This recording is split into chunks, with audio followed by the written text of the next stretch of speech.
Hey everyone, I want to share a very special story with you. It's actually a written work by Christine Miserandino. She wrote something called the Spoon Theory. And the Spoon Theory is something that most people with chronic illness come across at some point. And it's an analogy that enables one to communicate the experience of living with a chronic illness, fatigue, pain, regardless, to somebody who may have a difficult time understanding what it's like for us each moment.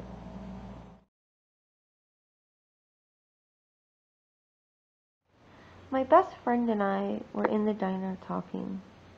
As usual, it was very late, and we were eating French fries with gravy. Like normal girls our age, we spent a lot of time in the diner while in college, and most of the time we spent talking about boys, music, or trivial things that seemed very important at the time. We never got serious about anything in particular, and spent most of our time laughing. As I went to take some of my medicine with a snack, as I usually did, she watched me with an awkward kind of stare, instead of continuing their conversation. She then asked me out of the blue what it felt like to have lupus and be sick.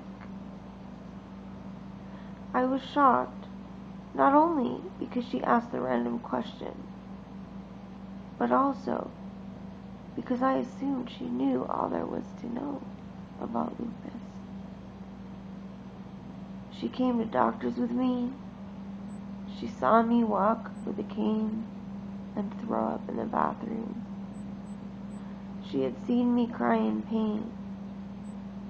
What else was there to know?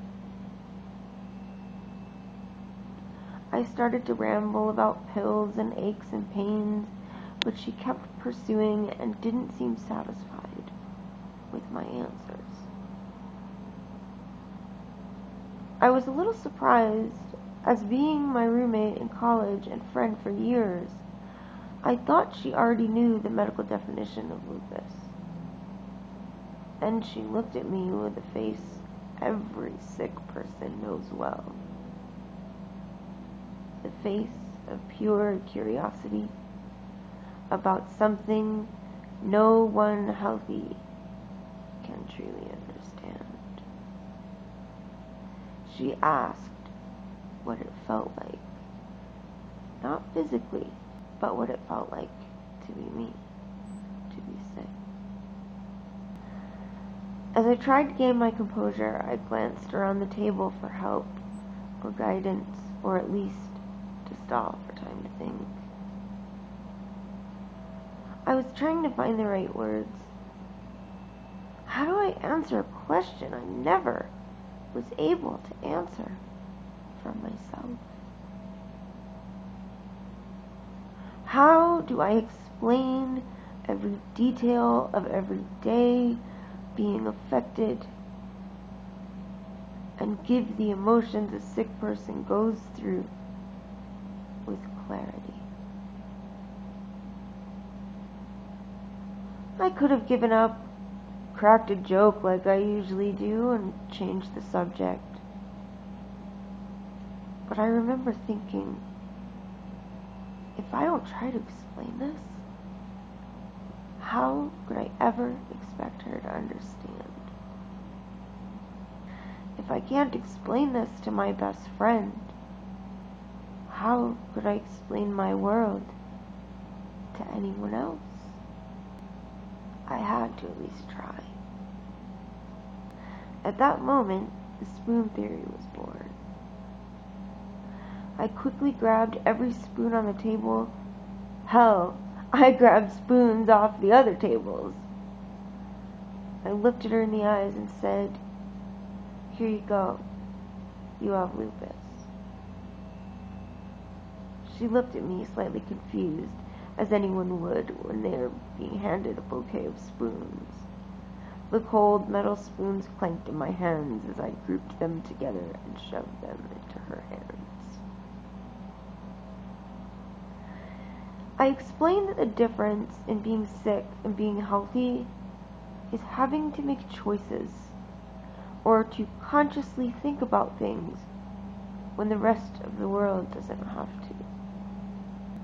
The healthy have the luxury of a life without choices, a gift most people take for granted. Most people start the day with an unlimited amount of possibilities and energy to do whatever they desire, especially young people. For the most part, they do not need to worry about the effects of their actions. So for my explanation, I used spoons to convey this point.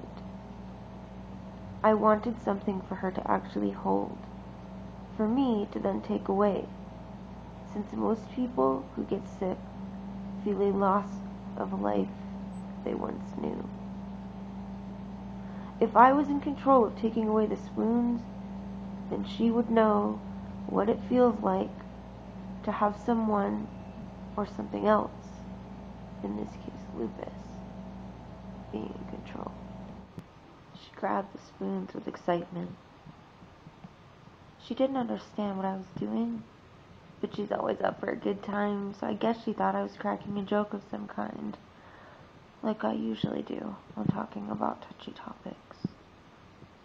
Little did she know how serious I would become. I asked her to count her spoons. She asked why, and I explained that when you are healthy, you expect to have a never-ending supply of spoons. But when you have to now plan your day, you need to know exactly how many spoons you're starting with. She counted out 12 spoons. She laughed and said she wanted more. I said no, and I knew right away that this little game would work when she looked disappointed, and we hadn't even started yet. I've wanted more spoons for years, and haven't found a way yet to get more. Well, I should say. I also told her to always be conscious of how many she had, and not to drop them, because she can never forget that she has lupus. I asked her to list off the tasks of her day, including the most simple. As she rattled off daily chores or just fun things to do, I explained how each one would cost her a spoon. When she jumped right into getting ready for work as her first task of the morning, I cut her off and took away a spoon. I practically jumped down her throat. I said, "No, you don't get to just get up. You have to crack open your eyes and then realize that you are late. You didn't sleep well the night before. You have to crawl out of bed. And then you have to make yourself something to eat before you do anything else, because if you don't, you can't take your medicine. And if you don't take your medicine, you might as well give up all your spoons. For today and tomorrow too." I quickly took away a spoon as she realized she hadn't even gotten dressed yet. Showering cost her a spoon just for washing her hair and shaving her legs. Reaching high and low that early in the morning could actually cost more than one spoon, but I figured I'd give her a break. I didn't want to scare her right away. Getting dressed was worth another spoon. I stopped her and broke down every task to show her how every little detail needs to be thought about. You cannot simply just throw clothes on when you're sick. I explained that I have to see what clothes I can physically put on. If my hands hurt that day, buttons are out of the question. If I have bruises that day, I need to wear long sleeves, and if I have a fever, I need a sweater to stay warm, and so on. If my hair is falling out, I need to spend more time to look presentable, and then you need to factor in another 5 minutes for feeling badly that it took you 2 hours to do all this. I think she was starting to understand when she theoretically didn't even get to work and she was left with 6 spoons. I then explained to her that she needed to choose the rest of her day wisely, since when your spoons are gone, they're gone. Sometimes you can borrow against tomorrow's spoons, but just think how hard tomorrow will be with less spoons.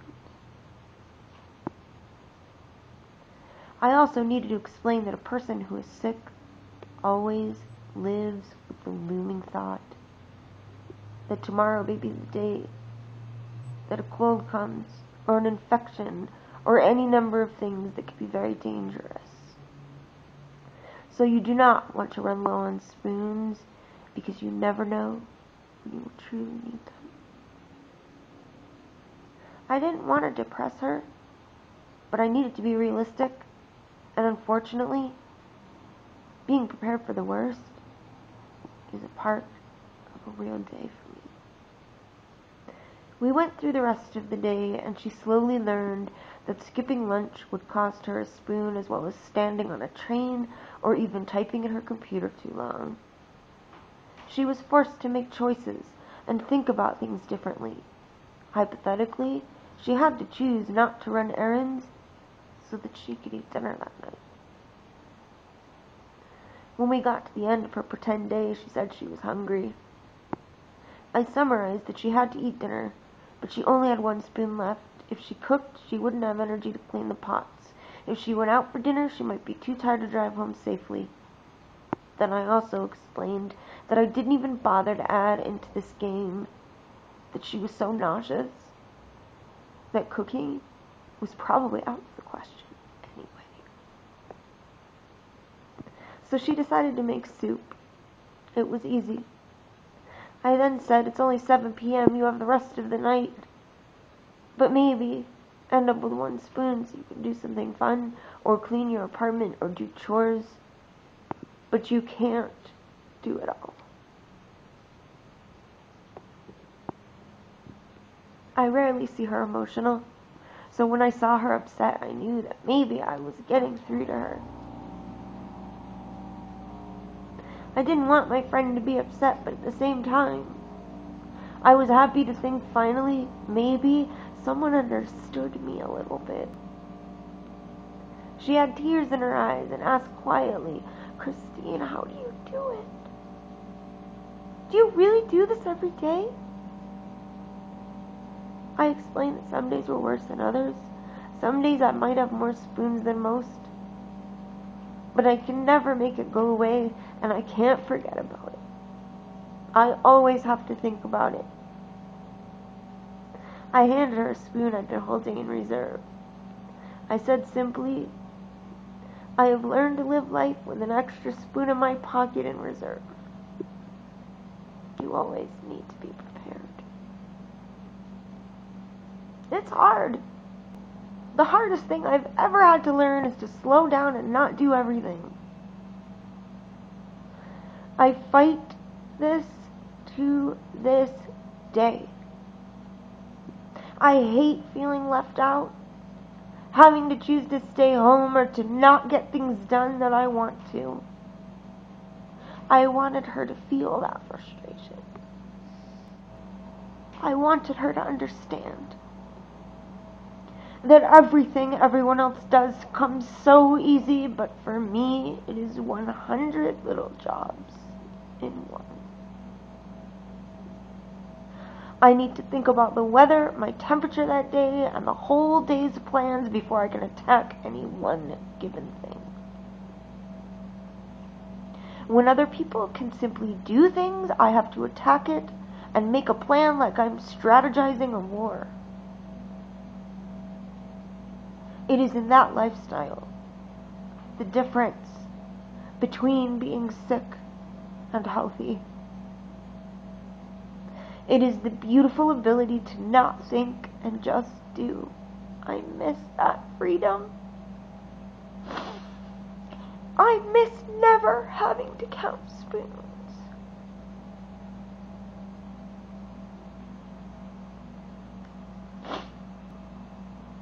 After we were emotional and talked about this for a while longer, I sensed that she was sad. Maybe she finally realized. Maybe she realized that she never could truly and honestly say that she understands. But at least now she might not complain so much when I can't go out to dinner some nights, or when I never seem to make it to her house.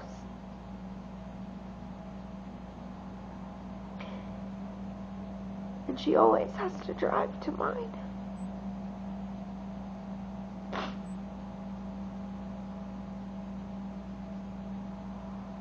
I gave her a hug when we walked out of the diner. I had the one spoon in my hand and I said, "Don't worry. I see this as a blessing. I have been forced to think about everything I do." Do you know how many spoons people waste every day? I don't have room for wasted time or wasted spoons, and I choose to spend this time with you.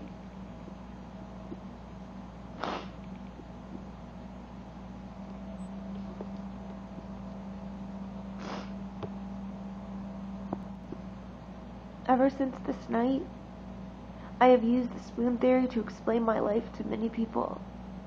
In fact, my family and friends refer to spoons all the time. It has been a code word for what I can and cannot do. Once people understand the spoon theory, then they seem to understand me better. But I also think they live their life a little differently too.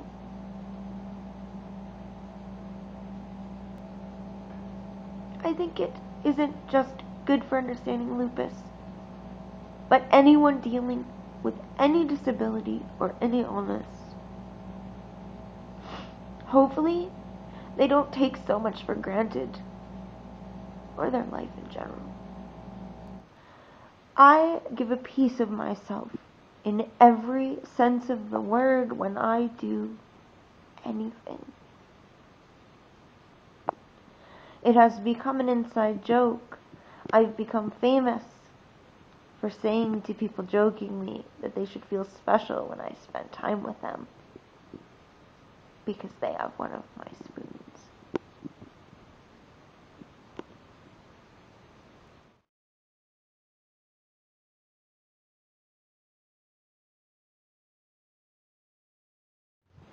This very powerful and beautifully written work gives a voice, a perspective, and an insight into how one experiences life with a disabling chronic illness of some kind.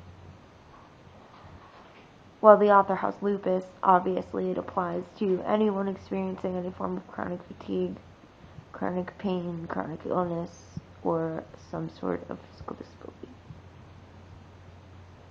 I wanted to share this because I recently learned that somebody I care a great deal about also struggles with a chronic debilitating illness and hadn't heard of this spoon theory yet. So I will share this on both of my channels, because I know both communities will probably appreciate it a lot.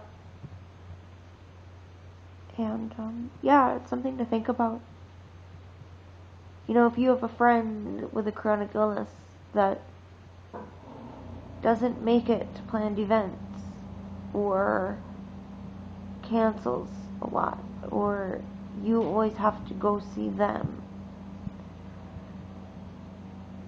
it's not personal. They're probably just not having any spoons at that time, you know? So, something to consider. I hope this touched you. And, yeah. I love you guys. I'll talk to you soon. Much love and be well.